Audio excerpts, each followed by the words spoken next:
श्री सतगुरु महाराज की जय। महर्षि मेही की बोध कथाएं।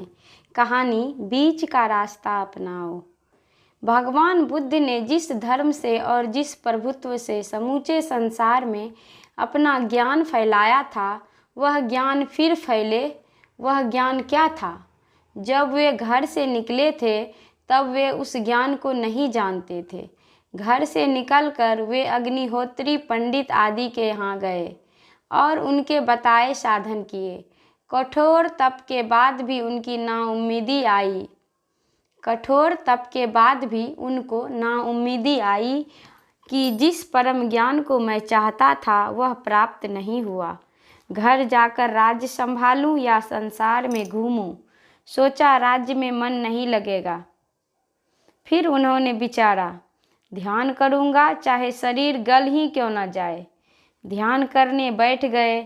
उस प्रथम ध्यान में उन्हें मालूम हुआ कि कठोर साधना से कुछ नहीं होगा और न उससे होगा जो इंद्रिय निग्रह नहीं करता।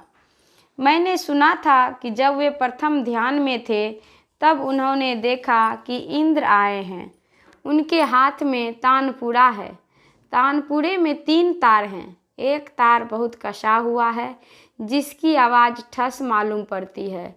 दूसरा तार बिल्कुल ढीला है, उसकी आवाज़ घरर घरर मालूम पड़ती है, अच्छी नहीं मालूम पड़ती है।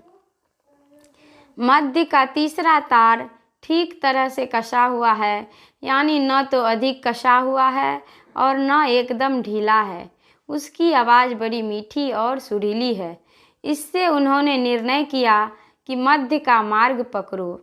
न तो इंद्रियाधीन होकर संसार में पड़े रहो और न शरीर को इतना कसो कि शरीर ही सूख जाए।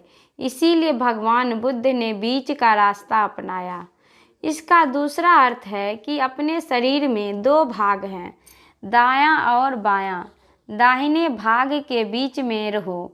इसी को संतों ने दूसरी तरह से कहा कि दाहिने भाग में एक नारी है।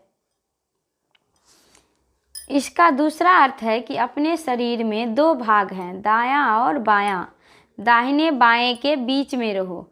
इसी को संतों ने दूसरी तरह से कहा कि दाहिने भाग में एक नारी है जिसको पिंगला कहते हैं और बाएं भाग में दूसरी नारी है जिसको इरा कहते हैं। इसी को संतों ने इंगला पिंगला भी कहा और मध्य की नारी को सुषुम्ना कहा। जो दाहिने भाग में है उसमें रजोगुण का संचार होता है, जो बाएं भाग में है उसमें तमोगुण का, और जो मध्य में है उसमें सतोगुण का संचार होता है। मध्य में रहने वाले की सात्विकी वृत्ति होती है, वह आगे बढ़ता है। राजस वृत्ति चंचल होती है और तामस वृत्ति आलस्य तथा मूढ़ता उत्पन्न करती है एवं उल्टी बात सोचती है। इसीलिए सात्विकी वृत्ति में रहें और ध्यान करें।